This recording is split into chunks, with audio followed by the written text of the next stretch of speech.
dabarsaa bara gadda keetti harka keessi qabee gaddeessi barsiisee manoo sinneessuuti karattuun si baasee nan tolchan seenaa kee nan goodan waan haaraa cimsii tarkaan badhu waa'ee keetiif jedhee murtoon murtaa'eera.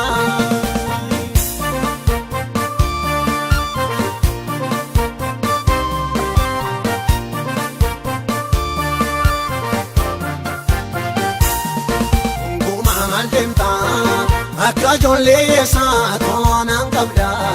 nan wallaalee miti waa'ee rakkina keef garaan koona gadda addanaan si ga'ee mormattoo siin kennu garaan kee maamini innanii sitti si fuuldura jira ulfinni guddaani jabaadduun boo'ini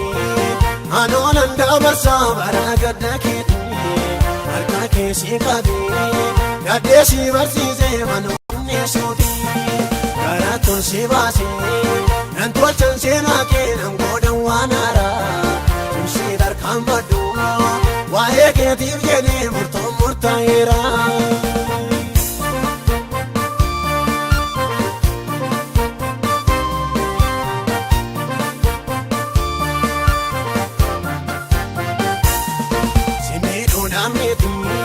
Dirree rakkina qolloodhaa si barsiisa ulee asii baasee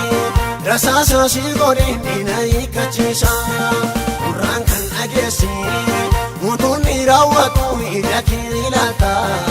akka duraa miti burqaan kee dho'eera budduursitee laatta jabaadduun boo'ini anoonan dabarsaa bara gadda keetti harka keessi qabee gaddeessi barsiisee manoo sinneessuuti karattuun si baasee nan tolchan seenaa kee nan goodan waan haaraa cimsii tarkaan badhu waa'ee keetiif jedhee murtoon murtaa'eera.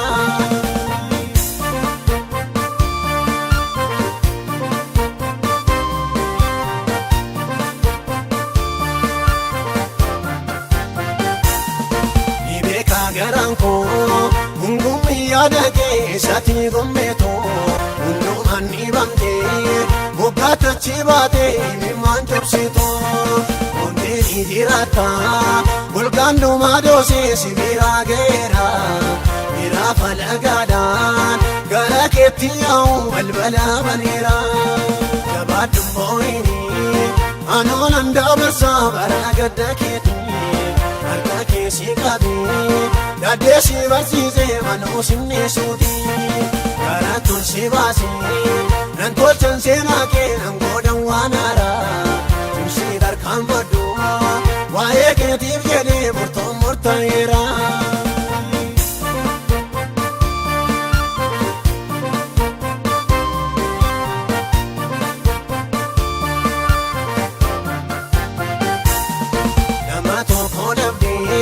Dhiibamuu keessanaa ilaalee argeera nama akkati taatu humaatama keessaa hiitaa kee fuudheera aboota duratti anaamni dubbata ogeessan si godha arbii hundumarraa namoota wallaanta jabaadduun boo'ini anoonan dabarsaa bara gadda keetti harka keessi qabee gaddeessi barsiisee manoo sinneessuuti karattuun si baasee nan tolchan seenaa kee nan goodan waan haaraa cimsii tarkaan badhu waa'ee keetiif jedhee murtoon murtaa'eera.